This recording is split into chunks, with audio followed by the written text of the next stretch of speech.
Hi, everyone. Welcome back to Rails Minute. I'm Dan Bostrom, Rails Member Engagement Manager, and I'm here with Deirdre Brennan, Rails Executive Director. This is our effort to bring you short videos where you can find out more about what is happening with Rails.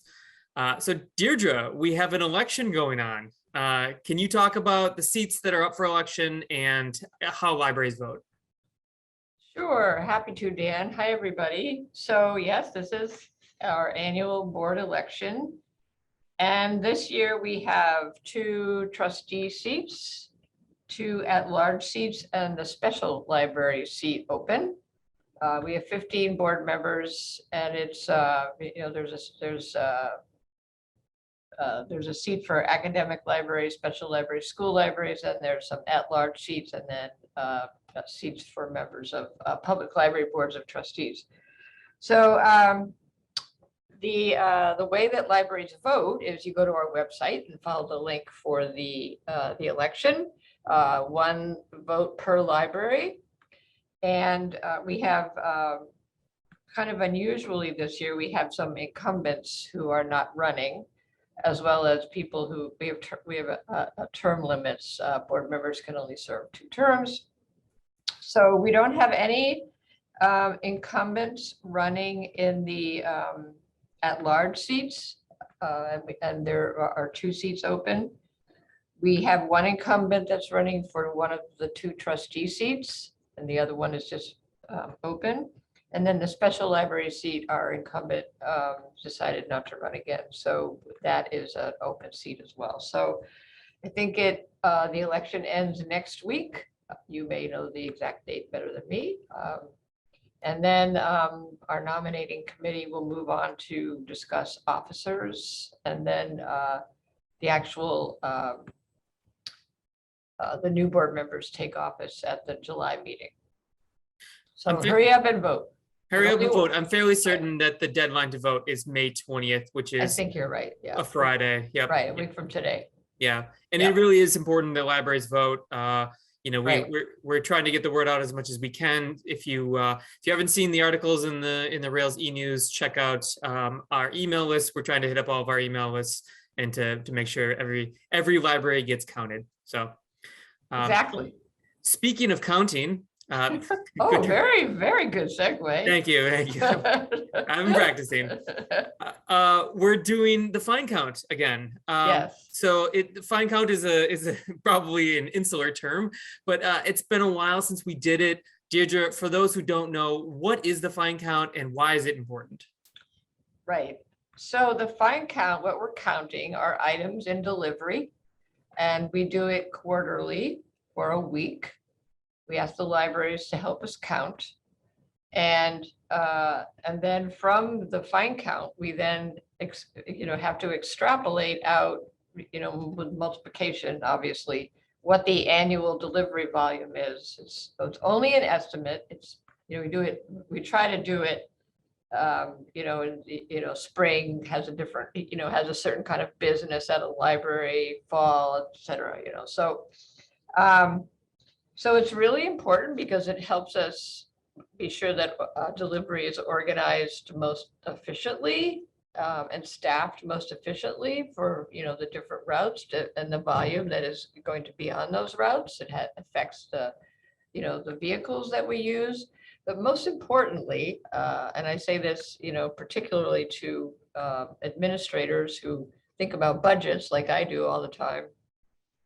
If we don't know how many items are in delivery, we don't know what the volume is, and so we don't know how to budget for it. And it wasn't that many years ago that there was no actual count being done of delivery. And I know that it's a pain in libraries, but this is the best way for us to get the best sense. And it's like I say, 4 times a year is not a lot to ask, I don't think, in order for us to be sure that we're doing the best for this service as we possibly can.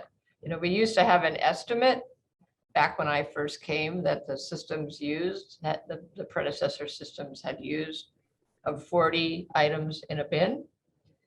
And one day, and so then they just multiplied, and so one day I was in East Peoria and we were talking about delivery, and I went out to the delivery garage and I started opening up bins because I was curious, and there weren't 40 items in the bin. I mean, it varied wildly, of course, because sometimes you had big items and sometimes you had, DVDs, and 40 was not a good number to use, so I mean, I don't know what an actual average is, and 4 times a year, with the actual number of items is really important. So thank you for doing it. And if you haven't done it, please do it. Yeah. Yeah. And thank you. It's good to kind of reveal a little bit of the mystery behind, what we do. And I know a lot of people are curious about delivery and how it works. So, and we're trying to take the mystery out of delivery. Right, actually, there should not be any mystery in delivery. It should be, very straightforward, very cut and dried. So, right. Yes.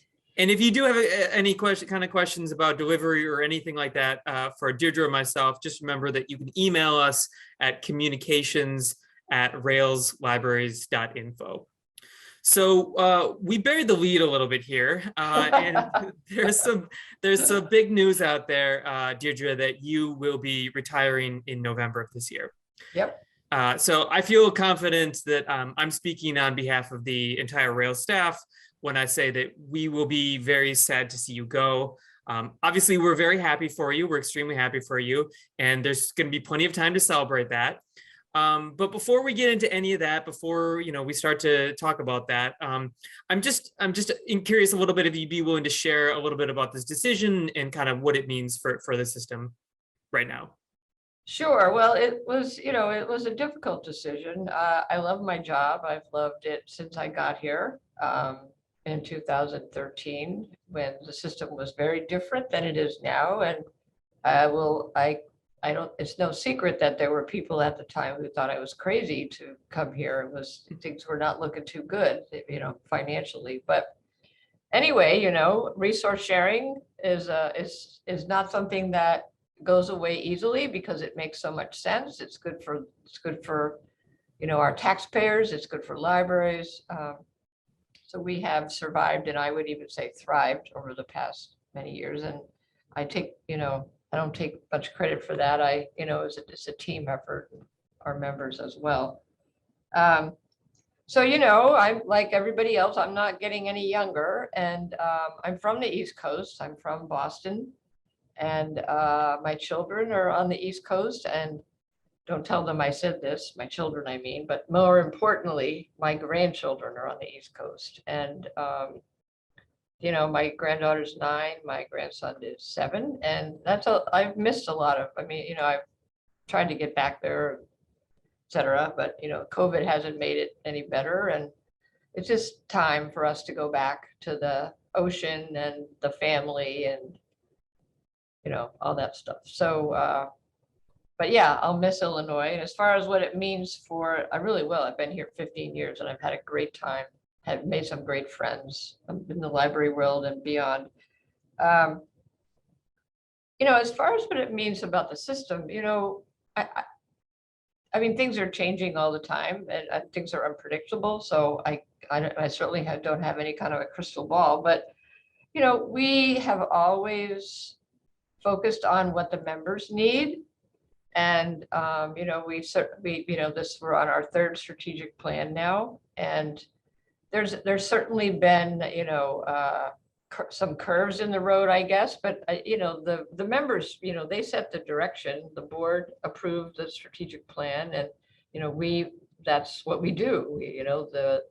Plus the area per capita grant that we submit every year. I mean, our mission is very clearly defined in law. So of course there will be differences because you'll have different people here. But what Rails does is kind of with libraries. You may do something in a different way, but you're still providing, information, recreational reading, encouraging the love of reading, et cetera, et cetera. In a public library in particular, we're here to help libraries. And that the way we do that may change, but the what of it doesn't really change. So, well, for a lot of us, your leadership is very inspiring and has brought a lot to us, particularly I think in the last 2 years when things have been really tough and being a leader has not been easy. So we are going to miss you. Thank you for giving us enough time to process it. We're glad to have that time to celebrate you, and I'm sure there will be other ways that we're going to celebrate you. So Thank you, Dan. yeah. Thank you, Dan. Thank you. And Deirdre, that will do it. Thank you so much for Okay. joining us today. We will see you next time. Bye, everybody. Bye, everybody. Thanks.